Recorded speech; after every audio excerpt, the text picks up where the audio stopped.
In today's video, we're going to be talking about the best cameras for beginners in 2023.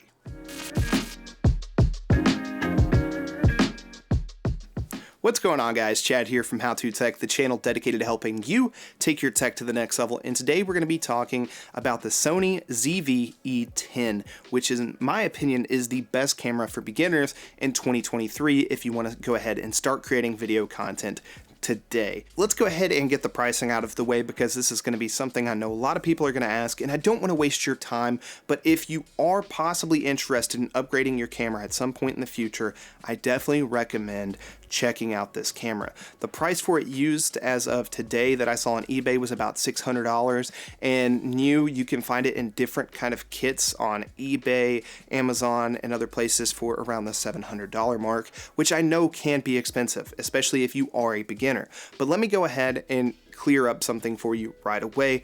If you are looking to get a camera and you don't have one already, go ahead and use your smartphone. We're going to be making videos on that coming out very soon, of where we talk about creating content with your smartphone, because you can actually get a ton of quality out of your smartphone with just good lighting and good adjustments on your cell phone. So if you're going to be spending and your budget is less than $600 for a new camera, depending on what you're doing, I would probably recommend that you go ahead and wait, because I've got a lot of stuff I want to talk about in this video about the reasons why I recommend the ZV-E10. I'm going to go ahead and have some B-roll up on screen throughout this while I talk about different parts of this camera.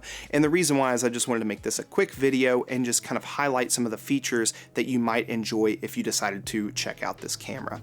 So let's get started first with 4K video. That is awesome. It's going to give you the ability to shoot a wider shot and then punch in inside of post-production if you end up doing that, and it's going to be a little bit more convenient. The next thing is the flip out screen. So as a creator, if you decided to try to vlog with this, we'll talk about the lens. The lens will actually work very well for that if that's something you want to do.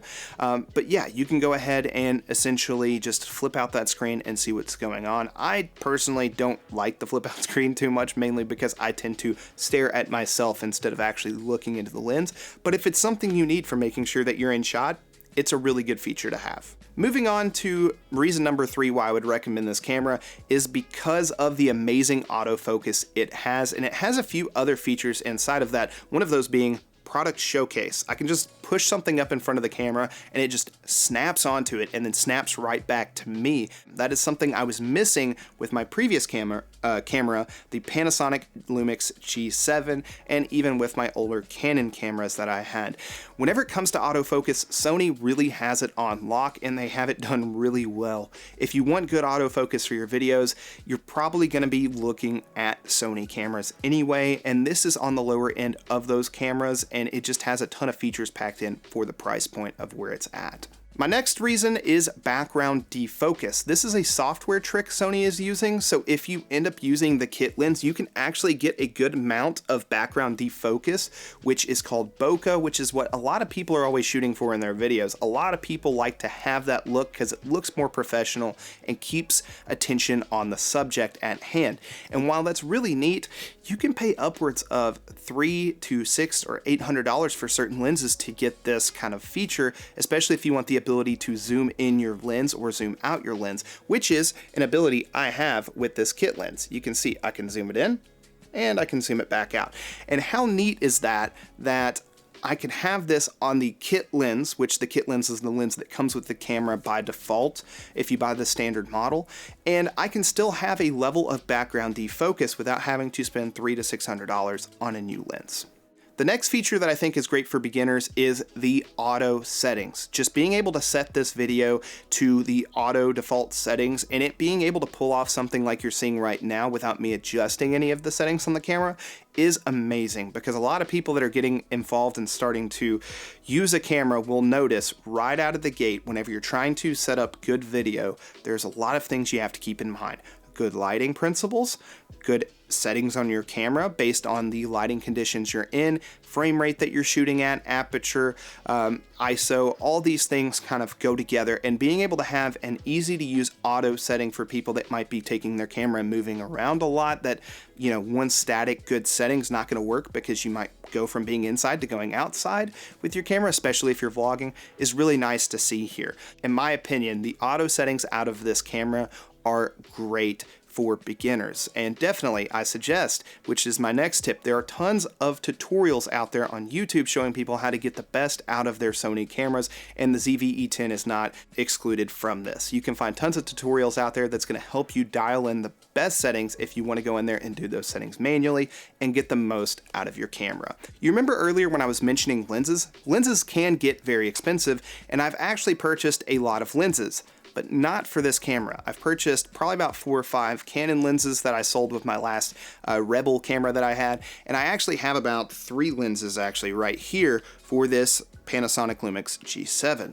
The good thing about this Sony camera, while it comes in at what you would consider more of an entry-level price point, it uses the E-mount lenses, which means that you can use a lot of the more professional grade lenses and expensive lenses from Sony if you wanted to. So if you decide to make that upgrade and buy a really nice $600 to $800 lens, you're not going to feel bad if you decide to upgrade your camera in the future, because your lenses can actually go with it as well. Another feature I really love about this camera is the application you can get on your cell phone or even on your computer to adjust the settings on the camera. You can use this to decide to go ahead and say, hey, I want to press that record button.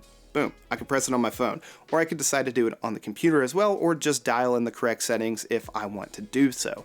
It's really neat to have, and the ability to also use the file transferring to transfer something to your cell phone to post to social media or transfer directly to your computer off the camera is a really nice feature to have. The last 2 features I want to talk about are more related to using them with your computer. Whether you want to use them as a webcam, you can actually just plug a USB-C cable directly into your computer and adjust the settings on the camera and start using your camera as, I believe, a 720p webcam. I can tell you right now, the 720p coming out of this camera versus an actual 720p webcam is going to blow the socks off of the webcam that you might already be using. So it's really nice to have that, and it's probably going to look better than most 1080p and even some 4K webcams that you can find out there.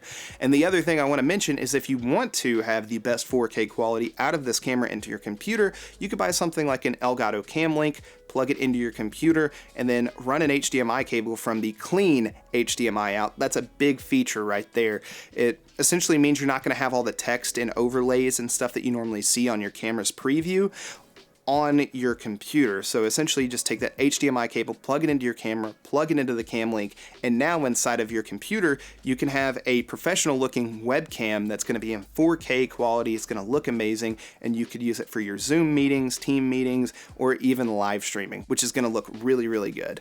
So alright guys, that's going to be all for this video. Like, subscribe, all that other cool stuff, and check out this video here on Visual VFX's all-in-one bundle. It has amazing professional transitions that you can actually do without needing any really good video editing experience or the ability to figure out how to do a bunch of transitions and stuff with your camera.